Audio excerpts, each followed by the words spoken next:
नमस्कार दोस्तों। कर्मों का फल कितने दिनों में मिलता है और किस व्यक्ति के हाथों किसी दूसरे का भला हो पाता है। आज की कहानी बड़ी ही रोचक होने वाली है। तो अगर आप मेरे चैनल पे नए हैं तो चैनल को जरूर सब्सक्राइब कीजिए और आप सभी से निवेदन है कि इस वीडियो में आखिर तक बने रहिएगा, क्योंकि कहा जाता है कि आधा अधूरा ज्ञान हमेशा खतरनाक साबित होता है। तो चलिए इस कहानी में आगे बढ़ते हैं। किसी गांव में एक किसान रहा करता था। किसान बहुत ही गरीब था। किसान का एक बेटा था और एक बेटी थी। किसान ने अपने बेटे और बेटी दोनों का विवाह कर दिया था। शादी के बाद लड़की अपने घर चली गई और किसान की एक बहू उसके घर में आ गई। बहू नीति नियम से अच्छे से घर की देखभाल करने लगी। धीरे धीरे दिन बीतते गए और किसान की बहू के शादी को 10 वर्ष व्यतीत हो गए, लेकिन अभी तक उसे संतान की प्राप्ति नहीं हुई थी, जिस वजह से वह परेशान रहने लगी और नीम हकीम और वैद्य के चक्कर लगाने लगी। इस प्रकार से उससे जो कोई जो कुछ कहता उसी बात को मान लेती और उसी टोटके को अपनाने लगती थी। एक दिन एक ढोंगी साधु ने किसान की बहू से कहा कि अगर तुम किसी के घर में आग लगा देती हो और उसके घर में उस अग्नि के द्वारा किसी जीव की आहुति होती है तो तुम्हारे घर पुत्र की प्राप्ति अवश्य होगी। तुम अवश्य ही माँ बन पाओगी। उस साधु की बात को सुनकर किसान के बहू गहरे विचारों की दुनिया में डूब गई। क्या करे क्या ना करे। आखिरकार उसने फैसला लिया कि वह पड़ोसी के घर में आग लगा देगी। पड़ोसी के घर में बहुत सारे पशु रहते थे, गाय, भैंस, बछड़े, घोड़े इत्यादि। पड़ोसी ने उस पशुओं को पाल रखा था। बहू ने आधी रात्रि के समय घर से बाहर निकलकर पड़ोसी के घर में आग लगा दी। वह किसान अपने बहू के इन हरकतों को देख रहा था। देखते ही देखते उस पड़ोसी का घर जलकर राख हो गया और उसमें 8 पशु मारे गए। किसान को अपनी बहू के इस करने का बहुत दुख हुआ, लेकिन करता भी क्या। अब अपने बहू के खिलाफ कुछ बोल भी नहीं पाया। इसी प्रकार से किसान के मन पे एक बोझ सा हो गया कि मेरी बहू ने निर्दोष पशुओं की हत्या की है। इसी तरीके से दिन बीतने लगे। किसान के बहू को यह बात पता नहीं थी कि उसके ससुर को उसके करने के बारे में पता चल चुका है। समय बीतने के साथ साथ किसान की बहू 8 बच्चों की मां बन गई और वे 8 पुत्र थे। 8 पुत्र की मां बनने से वह खुद को बहुत सौभाग्यशाली समझने लगी और बहुत खुश रहने लगी। धीरे धीरे समय बीतता गया और वह 8 बच्चे युवा हो गए। जब ये युवा अवस्था में आए तो किसान की बहू ने विचार किया कि मुझे अब मेरे पुत्रों का विवाह कर देना चाहिए, क्योंकि मेरे पुत्र अब युवा हो चुके हैं। ऐसा मन में विचार करके उसने अपने पहले पुत्र का रिश्ता तय कर दिया। जब शादी की तिथि नजदीक आई तो शुभ मुहूर्त के अनुसार उसने अपने बेटे का विवाह कर दिया। जैसे ही विवाह की विधि संपूर्ण हुई, उसका पहला बेटा मर गया। अपने बेटे को मरता हुआ देखकर किसान की बहू बहुत रोई, बहुत चिल्लाई, लेकिन अब कर भी क्या सकते थे। होने को भला कौन टाल सकता है। इसी प्रकार से किसान की बहू दुख व मातम मनाती हुई अपने घर बहू को लिए बिना ही वापस आ गई। इसी प्रकार से फिर से 1 वर्ष बीत गया। 1 वर्ष बीतने के पश्चात उसने अपने 7वें पुत्र का विवाह तय कर दिया और विवाह की तिथि आने पे अपने 7वें पुत्र की शादी की बारात लेकर उसके ससुराल गई। जैसे ही फेरे संपूर्ण हुए, उसका 7वां बेटा भी मर गया। दुखों के सागर में डूबती हुई, रोती चिल्लाती वह फिर से बहू को लिए बिना ही अपने घर वापस आ गई। इसी प्रकार से एक एक करके वह अपने बेटों का रिश्ता तय करती गई और उसके 8 बेटे मौत को प्राप्त होते गए। उसके 8 पुत्र अब इस दुनिया से जा चुके थे और वह फिर से निसंतान हो चुकी थी। रोने विलाप करने के अलावा अब उसे कुछ सोचता नहीं था। वह दुखों के गहरे सागर में डूब चुकी थी। ना तो घर के कामकाज करती और ना ही खाना खाती, रात दिन रोती रहती। एक दिन किसान से अपने बहू की यह हालत देखी न गई और उसने अपने बहू से कहा, बहू, इतना दुख किस बात का? जो किया है उससे तो पाना ही है, जो बोया है उसे तो काटना ही है। इसलिए तुम पछताना छोड़ दो और अपने जीवन में आगे बढ़ो। बहू ने ससुर की यह बात सुनी और उससे बहुत बुरा लगा और कहने लगी, आप कैसे पिता हैं? आपको मेरा दुख दिखाई नहीं देता?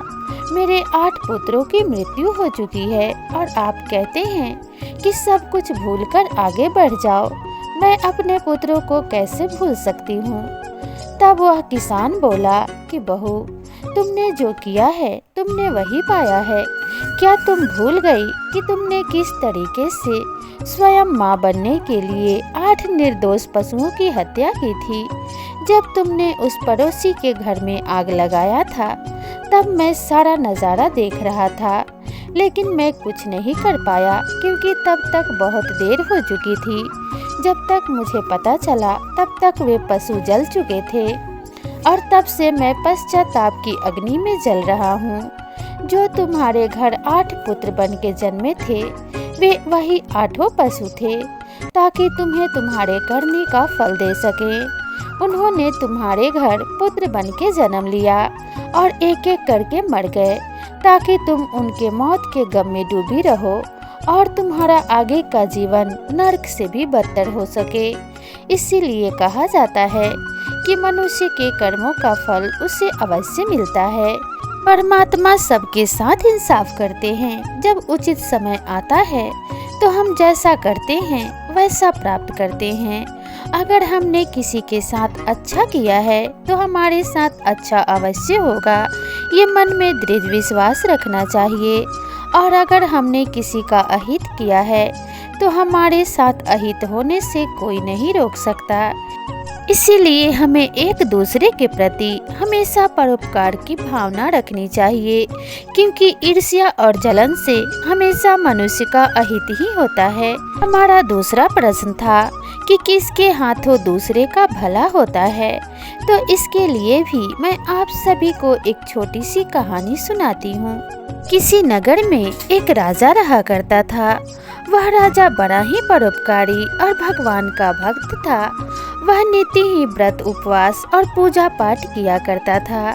धीरे धीरे समय बीतने लगा और राजा को अब संतान की चिंता सताने लगी, क्योंकि राजा की कोई संतान नहीं थी। एक दिन नारद मुनि धरती पे विचरण कर रहे थे। तभी राजा ने नारद मुनि को अपने राज्य में देखा और बड़े आदर सत्कार के साथ उन्हें आसन पे बिठाया और बड़े लगन और मन से नारद मुनि की सेवा की। राजा के सेवा भाव से नारद मुनि बड़े प्रसन्न हुए और राजा से कहने लगे कि हे राजन, मैं तुम्हारी सेवा भाव से बड़ा प्रसन्न हूँ। अगर तुम मुझसे कुछ मांगना चाहते हो तो अवश्य मांगो। तब राजा ने कहा कि महाराज, आप तो भगवान के परम भक्त हैं और सबसे परम ज्ञानी भी हैं। अगर संतान प्राप्ति का कोई उपाय हो तो मुझे अवश्य बताइए, और आपकी कृपा होगी तो मुझे संतान की प्राप्ति अवश्य होगी। राजा के इन वचनों को सुनकर नारद मुनि अत्यंत प्रसन्न हुए और कहने लगे कि मैं जाकर भगवान विष्णु से प्रार्थना करूंगा, वे आपको अवश्य संतान प्रदान करेंगे। मैं आपको इसका वचन देता हूँ। इतना कहकर नारद मुनि वहां से अंतर्ध्यान हो गए और राजा बहुत प्रसन्न हुआ कि अब नारद मुनि के कहने पे भगवान विष्णु उन्हें संतान अवश्य प्रदान करेंगे, क्योंकि नारद मुनि की बात भगवान विष्णु कभी नहीं टालेंगे। राजा इन्हीं बातों को सोचकर मन ही मन प्रसन्न हो रहा था। तभी नारद मुनि आकाश मार्ग से होते हुए विष्णु लोक पहुँचे और वहां जाकर प्रणाम करके विष्णु भगवान और माता लक्ष्मी के समक्ष खड़े हो गए। नारद मुनि ने हाथ जोड़कर भगवान विष्णु से कहा कि भगवान धरती लोक पे एक राजा हैं। मैं उनकी सेवा भाव से बहुत प्रसन्न हुआ और वे आपके परम भक्त हैं। नित्य आपकी पूजा आराधना और व्रत उपवास करते हैं। मैं चाहता हूँ कि आप उन्हें पुत्र प्रदान करें और मैं उन्हें वचन देकर आया हूँ। मैं जानता हूँ कि आप मेरे वचन की लाज अवश्य रखेंगे। भगवान विष्णु ने जब नारद मुनि की बात सुनी तो नारद मुनि से कहने लगे कि देवर्षि, उन राजा के भाग्य में तो संतान ही नहीं है, तो वे चाहे जितने भी पूजा पाठ कर लें, उन्हें इस जन्म में संतान की प्राप्ति नहीं हो सकती। और जिनके कर्म में जो लिखा जा चुका है उसे मैं तो क्या कोई भी नहीं बदल सकता। इसलिए आप व्यर्थ ही विधि के विधान को बदलने की कोशिश कर रहे हैं। जो हो ही नहीं सकता उसके लिए कोशिश ही क्यों किया जाए। भगवान विष्णु की बात सुनकर नारद मुनि उदास हो गए और वहां से चले गए। एक दिन की बात है कि उसी राजा के नगर में एक साधु घूमते घूमते आए और उनके मुख से एक ही वाणी निकल रही थी, पुत्र ले लो, पुत्र ले लो।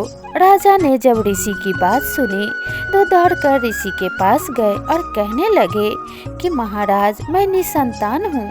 अगर आपकी कृपा हो तो मेरे घर पुत्र पैदा हो सकता है।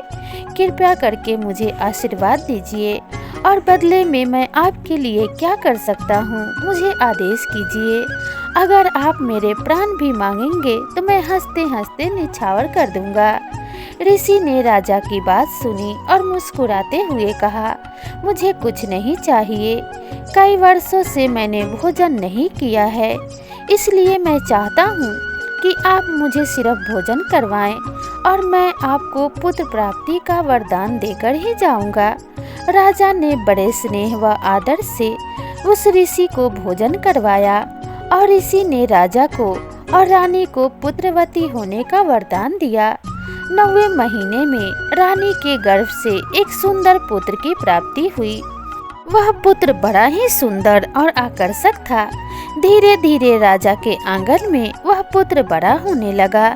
एक दिन की बात है, विचरते विचरते नारद मुनि उसी राज्य से गुजर रहे थे कि उन्होंने राजा के आंगन में एक सुंदर पुत्र को खेलते हुए देखा। नारद मुनि को बड़ा आश्चर्य हुआ और उन्होंने वहां रुककर उस राजा से पूछा कि यह कौन है। तब राजा ने बड़े स्नेह और प्रसन्नता से जवाब दिया कि यह मेरा पुत्र है और एक ऋषि के आशीर्वाद से यह मुझे प्राप्त हुआ है। राजा के वचनों को सुनकर नारद मुनि बड़े लज्जित हुए और उन्हें बड़ा क्रोध भी आया और क्रोध में तमतमाए हुए वे सीधे विष्णु लोक पहुँचे। विष्णु लोक में जाकर वे भगवान विष्णु के समक्ष जाकर खड़े हो गए और कहने लगे कि मैं तो आपको सर्वश्रेष्ठ परमेश्वर मानता हूँ और दिन भर नारायण नारायण की जाप करते रहता हूँ, लेकिन आप तो बड़े छलिया निकले और आपने मेरे साथ छल किया है।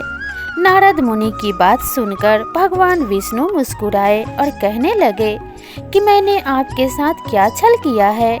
तब नारद मुनि ने कहा कि आपने तो कहा था कि उन राजा को इस जन्म में संतान की प्राप्ति नहीं हो सकती, लेकिन एक ऋषि के आशीर्वाद से उन्हें पुत्र की प्राप्ति हुई है। इसका अर्थ तो यही है कि आपने मुझसे झूठ बोला और मुझसे छल किया है। भगवान विष्णु से इतने शब्द कहने के बाद नारद मुनि वहां से क्रोधित होकर चले गए।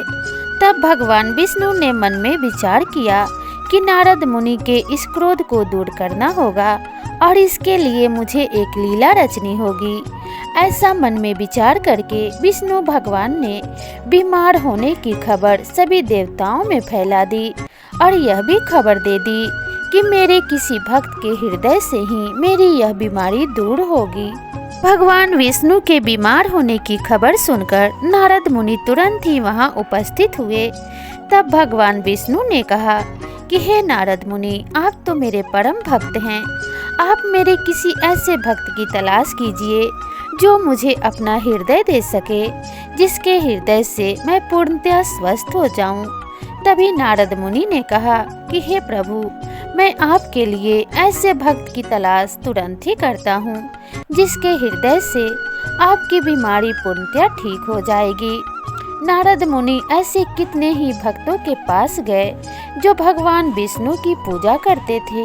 नारद मुनि सभी के पास गए और सभी के पास जाकर ये बात बताई कि भगवान विष्णु अस्वस्थ हो चुके हैं और उन्हें वापस से स्वस्थ होने के लिए एक भक्त की हृदय की आवश्यकता है। अगर आप में से कोई अपना हृदय निकाल के भगवान विष्णु को दे सके तो वे पुनः स्वस्थ हो सकते हैं। नारद मुनि की बात सबने सुनी, पर कोई भी अपना हृदय निकालकर भगवान विष्णु को देने को तैयार न हुआ और इस प्रकार से सभी जगहों से नारद मुनि निराश होकर लौट गए। तब उन्हें ऋषि की याद आई जिन्होंने उस राजा को पुत्र प्रदान किया था। नारद मुनि बिना देर किए उस ऋषि के पास पहुँचे और उससे कहने लगे कि आप तो भगवान विष्णु के परम भक्त हैं। भगवान विष्णु को इस समय आपकी आवश्यकता है। वे पूर्णतः बीमार हो चुके हैं और उन्हें पुनः स्वस्थ होने के लिए किसी भक्त के हृदय की आवश्यकता है। अगर आप अपना हृदय निकाल के दे सकते हैं तो भगवान विष्णु पुनः स्वस्थ हो जाएंगे। जब ऋषि ने ऐसी बातें सुनी तो तुरंत ही नारद मुनि के साथ चल पड़ा और कहने लगा कि मेरा ये जीवन किस काम का। अगर मैं भगवान विष्णु के किसी काम आ सकूं तो यह तो मेरा सौभाग्य होगा। आप मुझे उनके पास ले चलिए। उन्हें मेरे शरीर का कोई भी अंग चाहिए, मैं तुरंत ही निकाल के दे दूंगा।